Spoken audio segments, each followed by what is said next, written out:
Hey guys, welcome back to the channel. आज की video में बात करने वाले हैं think like a monk book के सेकंड पार्ट के बारे में, जो है हाउ टू हैंडल नेगेटिविटी, जिसमें ऑथर ने बताया कि कितने टाइप के नेगेटिव पीपल हमारे आसपास होते हैं और हम कैसे खुद को इन नेगेटिव पर्सनालिटी से दूर रख सकते हैं। साइकोलॉजिस्ट बताते हैं कि हम पॉजिटिव से ज्यादा नेगेटिव इवेंट्स को अटेंशन देते हैं और अपनी लाइफ में काफी सारी चीजें नेगेटिव आउटकम्स और एक्सपीरियंस से सीखते हैं, और बहुत सारे डिसीजन हम अपनी लाइफ में पॉजिटिव इन्फॉर्मेशन से ज्यादा नेगेटिव इन्फॉर्मेशन से ही लेते हैं, क्योंकि बुरी चीजें जल्दी अटेंशन ग्रैब करती हैं और हमें ज्यादा लंबे समय तक याद भी रहती हैं। फॉर एग्जाम्पल, अगर आपको आपकी पर्सनैलिटी के बारे में या फिर आपके बिहेवियर के बारे में किसी ने कभी कुछ बुरा बोला होगा तो आप उसको लाइफ टाइम याद रखते हो। और ऐसे ही न्यूज में देख लो, आपको पॉजिटिव से नेगेटिव न्यूज ज्यादा सच लगती है, और अगर आप इसी नेगेटिविटी को रिवर्स कर दो पॉजिटिविटी में, तो इससे बेहतर मोटिवेशन आपको नहीं मिल सकता आपके गोल्स को अचीव करने के लिए। और ऐसे बहुत सारे एग्जांपल्स हैं जिनको अपनी लाइफ में बहुत क्रिटिसिज्म मिला कि तुमसे नहीं होगा, तुम कुछ नहीं कर सकते,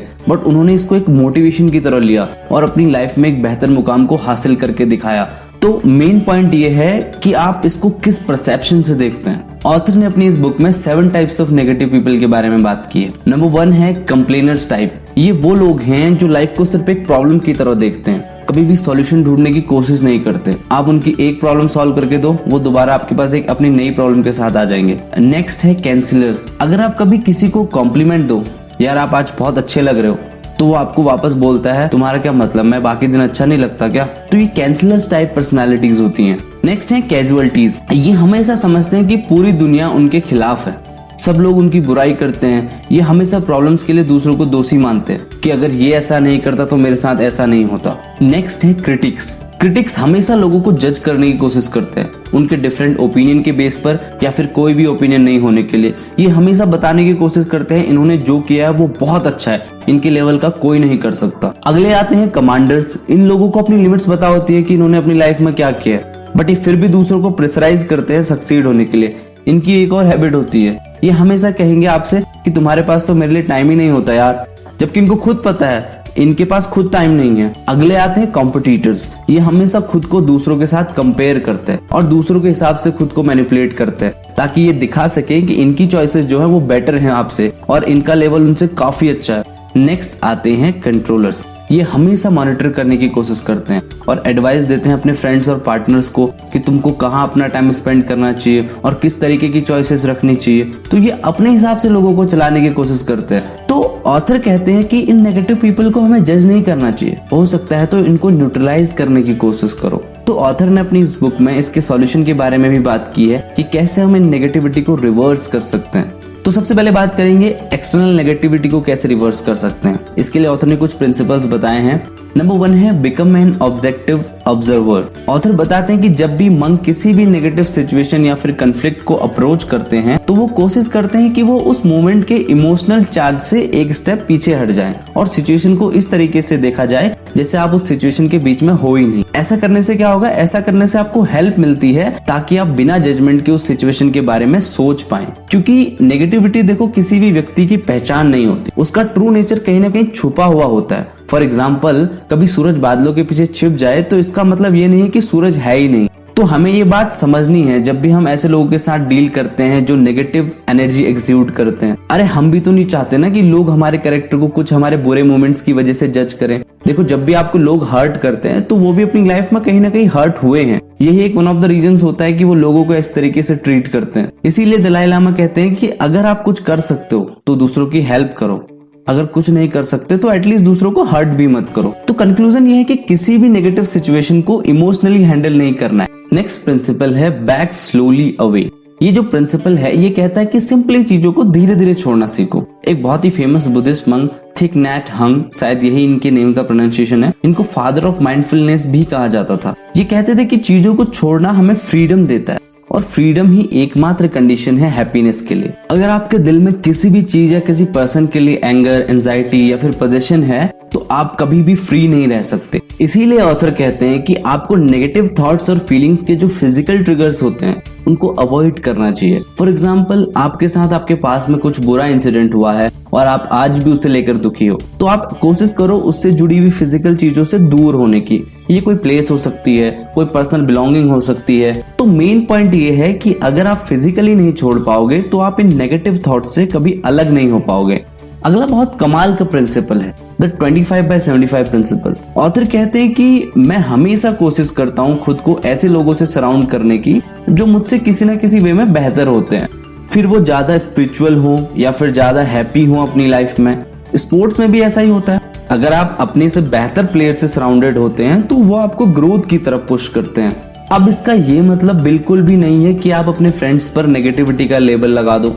ऑथर सिंपली कहना चाहते हैं कि आप अपना 75% टाइम ऐसे लोगों के साथ स्पेंड करो जो आपको इंस्पायर करते हैं, इनकरेज करते हैं आगे बढ़ने के लिए, आपको नीचे धकेलने की कोशिश नहीं करते। और ऑथर ये भी कहते हैं कि आप सिर्फ अपने लव्ड वन के साथ या फिर आप जिनके साथ ग्रो हुए हो सिर्फ उन्हीं के साथ टाइम स्पेंड मत करो।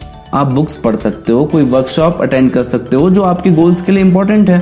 तो लर्निंग यह है कि अपनी सराउंडिंग्स को बेहतर बनाने की कोशिश करो। अगला प्रिंसिपल है अलोकेट टाइम।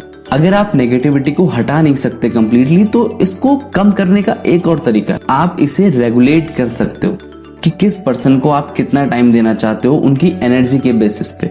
आपकी लाइफ में बहुत सारे लोग ऐसे हो सकते हैं जिनको आप एक महीना, एक हफ्ता या फिर एक दिन के लिए भी नहीं झेल सकते, तो आप एक लिमिट सेट कर सकते हो कि इनको कितना टाइम देना है और कभी उस लिमिट को बढ़ाओ मत। नेक्स्ट जो सॉल्यूशन है वो है इंटरनल नेगेटिविटी के लिए। जब हम एक्सटर्नल नेगेटिविटी को पहचानते हैं और उसको न्यूट्रलाइज करना शुरू कर देते हैं तो फिर हम अपने अंदर की नेगेटिव टेंडेंसीज को अच्छे से देख पाते हैं और उनको रिवर्स करने की कोशिश करते हैं। तो ऑथर ने इंटरनल नेगेटिविटी को रिवर्स करने के लिए एक बहुत अच्छी टेक्निक के बारे में बताया है जो आपको जरूर यूज करनी चाहिए, वो है स्पॉट, स्टॉप एंड स्वैप। तो सबसे पहले बात करते हैं स्पॉट की। ऑथर बताते हैं कि नेगेटिविटी को हैंडल करने के लिए हमारे मंक टीचर जो थे वो हमें एक टेक्निक बताया करते थे। वो कहते थे कि आप एक हफ्ते तक टैली रखो इन 3 चीजों का। नंबर 1 है आप पूरे दिन में चीजों को लेकर या फिर किसी पर्सन को लेकर कितनी बार कंप्लेन कर रहे हो। दूसरी चीज, आप कितनी बार लोगों का कंपैरिजन कर रहे हो या खुद का कंपैरिजन दूसरों के साथ कर रहे हो।